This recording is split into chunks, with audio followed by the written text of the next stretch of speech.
नमस्कार. आज आपण दशक दुसऱ्या मधला 9वा समास बघणार आहोत. आजपर्यंत आपले पहिला समास पूर्ण झाला, पहिला दशक पूर्ण झाला, दुसरा दशक आणि 9वा समास. विरक्त लक्षणे. मनाच्या श्लोकांमध्ये 2 सुरेख अशा ओळी आहेत. स्फुरे विषयी कल्पना ते अविद्या, स्फुरे ब्रह्मरे जाण माया सुविद्या. अविद्या आणि विद्या या 2 शक्ती जगात अनुभवास येतात. मी देहच आहे अशी भावना निर्माण करून अविद्या आपल्याला या दृश्य स्थूल इंद्रियप्रद व अशाश्वत विश्वाच्या पसाऱ्यात गुंतवते. मी आत्माच आहे अशी भावना निर्माण करून विद्या किंवा सद्विद्या आपल्याला त्या अदृश्य सूक्ष्म अतिंद्रिय व शाश्वत सच्चिदानंदाचा साक्षात्कार करून देते. अविद्या म्हणजे प्रपंच, तर विद्या म्हणजे परमार्थ होय. मी देहच आहे या भावनेमुळे आपले मन प्रपंचात म्हणजे सर्व दृश्य वस्तूंमध्ये व त्यांच्याद्वारे मिळणाऱ्या देहसुखांमध्ये गुंतून राहते. परमार्थ साधायचा असेल तर मन त्यातून बाहेर पडले पाहिजे. ते बाहेर पडण्यास दृश्याचे प्रेम क्षीण झाले पाहिजे. दृश्याचे प्रेम क्षीण होण्यास एका भगवंताकडे प्रेम वळावे तरी, नाहीतर दृश्याचे खोटेपण पटावे तरी. भगवंताकडे प्रेम वळणे हा भक्ती मार्ग व दृश्याचे खोटेपण पटणे हा ज्ञानमार्ग होय. दोन्ही मार्गांमध्ये मन दृश्याच्या कचाट्यातून बाहेर पडते. मनाच्या या अवस्थेला वैराग्य असे म्हणतात.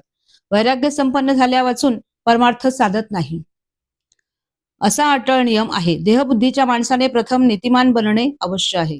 त्यामध्ये इंद्रियांना आवर घालण्याची सवय होते. म्हणून श्री समर्थांनी आधी उत्तम लक्षणे, सत्वगुणांची लक्षणे सांगितली. या सर्वांचे पर्यावसान वैराग्याचा उदय होण्यात व्हावे हे परमार्थात योग्य असते. म्हणून आता वैराग्य संपन्न पुरुषाची लक्षणे ते सांगत आहेत. माणसाच्या अंगी वैराग्य बांधले म्हणजे त्यास कोणकोणत्या गोष्टी साधतात त्याचे वर्णन. आता विरक्त म्हणजेच वैराग्य संपन्न पुरुषाची लक्षणे ऐका. विरक्ताच्या अंगी कोणते गुण असावेत ते सांगतो. त्या गुणांनी त्याच्या अंगी योग्याचे सामर्थ्य बांधते. या गुणांनी चांगली कीर्ती सगळीकडे पसरते. आपल्या जन्माचे सार्थक होते आणि विरक्ताचे वैभव वाढते.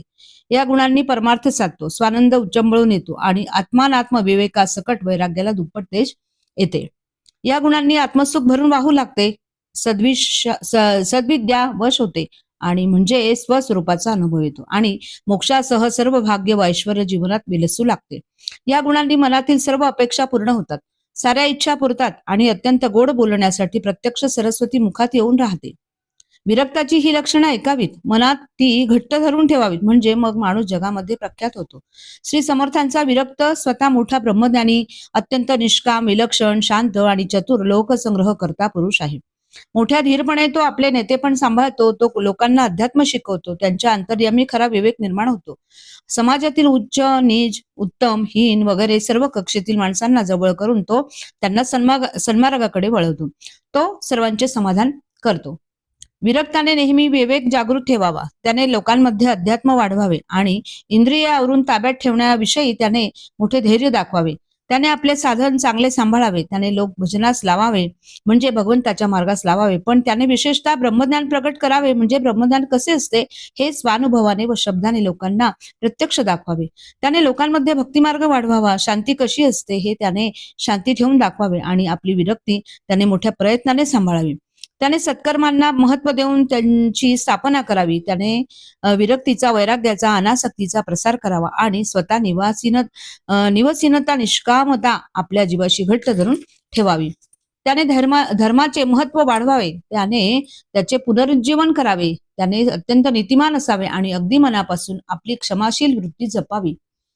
त्याने मंद झालेला परमार्थ पुन्हा सतेज करावा. त्याने सदा चिंतनशील असावे, विचाराची कक्षा वाढवीत असावे आणि सत्वगुण जवळ ठेवून नेहमी सन्मार्गाने जावे. त्याने श्रद्धावंतांना सांभाळावे. भगवंतावर प्रेम करणाऱ्यांचा मनस्ताप शांत करावा आणि भोळ्या भाबड्या पण शरण आलेल्या माणसांना दूर करू नये. त्याने अति सावधपणे वागावे. त्याने दुसऱ्याचे अंतरंग ओळखून असावे आणि त्याने नेहमी परमार्थाचा कैवार घ्यावा. परमार्थाची बाजू उचलून धरावी. त्याने नेहमी अभ्यास करावा. त्याने बहुश्रुत असावे. त्याने नेहमी उद्योगरत राहावे आणि आपल्या वक्तृत्वाच्या बळाने बिघडलेला किंवा मंद झालेला परमार्थ पुन्हा प्रचलित करावा. त्याने शुद्ध आत्मज्ञान सांगत जावे. त्याने वैराग्याची स्तुती करीत जावी आणि लोकांच्या शंकांचे निवारण करून त्यांना खात्रीने भरलेले समाधान द्यावे. विरक्ताने अध्यात्म वाढवावे, परमार्थ उजळावा असे सांगितले. भक्ती मार्गाचा प्रसार होण्यासाठी विरक्त कोणते उपाय करू शकतो त्याचे वर्णन आता सांगतात. प्रचंड प्रमाणावर पर्वाचा उत्सव विरक्ताने करावा. भक्तांचे मोठे समुदाय एकत्र आणावे आणि भजन, पूजन, जप कीर्तन वगैरे उपासना करण्याचे मार्ग मोठ्या वैभवाने साजरे करावे. पुष्कळ हरिकीर्तने करावीत, प्रवचने आणि निरूपणे यांची तर नुसती गर्दी करून सोडावी आणि अशा रीतीने जे निंदक दुर्जन असतात त्यांना भक्ती मार्गाच्या ऐश्वर्याने लाजवून टाकावे. विरक्ताने खूप लोकांवर उपकार करावा, सज्जनपणाचा जीर्णोद्धार करावा आणि आग्रहाने पुण्यमार्गाचा प्रसार करावा. अध्यात्माचा विस्तार करताना विरक्ताने स्नान, संध्या, जप, ध्यान, तीर्थयात्रा, भगवंताचे भजन, नित्यनेम आणि पवित्रपणा या सर्व गोष्टींचा समावेश करावा. त्याबरोबरच अंतःकरण शुद्ध असावे. विरक्ताने अति दृढ निश्चयाने वागावे. सर्वांना सुख लागेल अशा तऱ्हेने प्रपंच करावा आणि केवळ आपल्या सहवासाने सर्व लोकांचे कल्याण करावे. श्री समर्थांचा विरक्त पुरुष एकांतप्रिय असून मोठाच लोकसंग्रही असतो. त्याचे लोकसंग्रह करण्याचे तंत्र काय असते याचे वर्णन आता करतात. विरक्ताने निर्भय व गंभीर असावे, उदार असावे आणि प्रवचनाच्या बाबतीत तर त्याने अत्यंत प्रामाणिक आणि वाहिलेले असावे. त्याने नेहमी सावध असावे, केव्हाही शुद्ध मार्गानेच जावे आणि अशा रीतीने लोकांकरिता झिजून आपले नाव मागे ठेवावे. विरक्ताने आपल्यासारखे विरक्त पुरुष शोधून काढावे, साधू पुरुष ओळखून काढावे आणि संत, योगी व सज्जन यांच्याशी मित्रत्वाचा स्नेहसंबंध जोडावा. त्याने स्वतः पुरुषचरणे करावी, हिंडून तीर्थस्थाने पाहावी आणि उपासनेला योग्य अशी निरनिराळी स्थाने सुंदर बनवून टाकावी. विरक्ताने लोकांची म्हणजे परोपकाराची कामे आपल्या मागे लावून घ्यावी, परंतु आपली अलिप्तपणाची अंतर स्थिती कायम ठेवावी. मागे लावून घेतलेल्या कामांमध्ये आसक्त होऊन गुंतून जाऊ नये. तसेच कशाबद्दलही कोणतीही अपेक्षा त्याने आपल्या मनात ठेवू नये. विरक्ताने नेहमी अंतर्मुख वृत्तीने असावे, तरी पण त्याने आचरणाने पवित्र असावे. कोणाच्या तरी ताब्यात जाऊन त्याने कधीही मिंधेपणा न घ्यावे. विरक्ताने काळाची पावले ओळखावी, प्रसंग कसा आहे ते ओळखावे.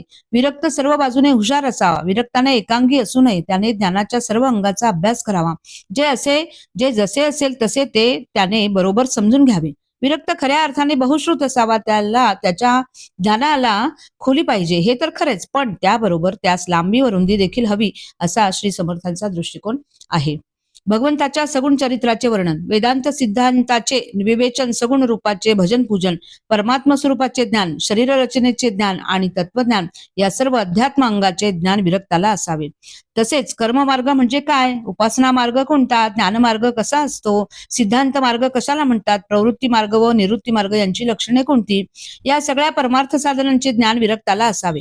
भगवंताचे प्रेम उदय पावल्यावरची अवस्था, वासना क्षीण झाल्यावरची अलिप्तपणाची अवस्था, योगाभ्यासाने येणारी अवस्था, ध्यान साधले म्हणजे होणारी अवस्था, देहाचे भान लोपल्यावर होणारी अवस्था, तुर्यापचनी पडल्यावर होणारी अवस्था, या सर्व साक्षात्कार लक्षणांचे ज्ञान विरक्ताला असावे.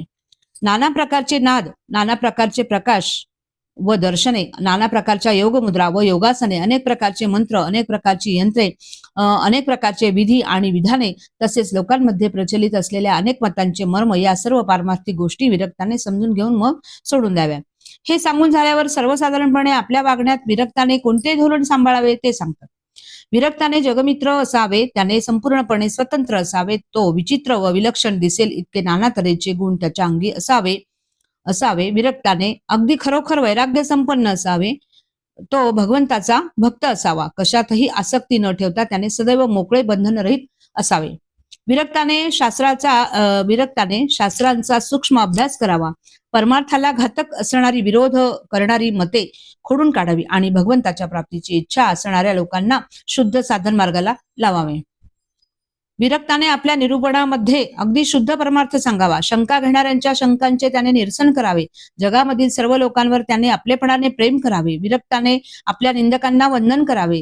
जे साधक वृत्तीचे असतील त्यांना साधन मार्गाचे बरोबर ज्ञान करून द्यावे आणि मला भगवंत हवा ही इच्छा उत्पन्न होईल असे उत्कट प्रवचन करून प्रपंचात गुंतलेल्या लोकांना परमार्थासाठी जागे करावे. सारांश, विरक्ताने उत्तम गुणांचा स्वीकार करावा, वाईट गुणांचा त्याग करावा आणि आपल्या वैराग्याच्या आड येणारी जी संकटे व अडचणी असतील त्यांना विवेकाच्या जोरावर नाहीसे करून टाकावे. शेवटी या महत्वाच्या समासाचा श्री समर्थ उपसंहार करतात. अशी ही उत्तम लक्षणे आहेत. एकाग्र मन करून ती ऐकावीत. विरक्त पुरुषांनी त्यांचा अभ्यर करू नये. त्या माझ्या अनुभवाला आलेली व म्हणून मला पटलेली इतकी लक्षणे मी सहज बोलून गेलो. त्यासाठी त्यातील जेवढी पसंत पडतील व आवडतील तेवढी घ्यावीत. मी फार बोललो म्हणून श्रोत्यांनी खिन्न होऊ नये, परंतु ही उत्तम लक्षणे न स्वीकारता अवलक्षणांचा अंगीकार केला तर माणसाच्या जीवनाला काही ताळतंत्र राहत नाही. अशा माणसांच्या अंगी पडत मूर्खपणा येऊ लागतो. पुढील समासात त्या पडत मूर्खांच्या लक्षणांचे विवेचन आहे, ते लक्ष देऊन ऐकावे. समास 9 समाप्त. जय जय रघुवीर समर्थ.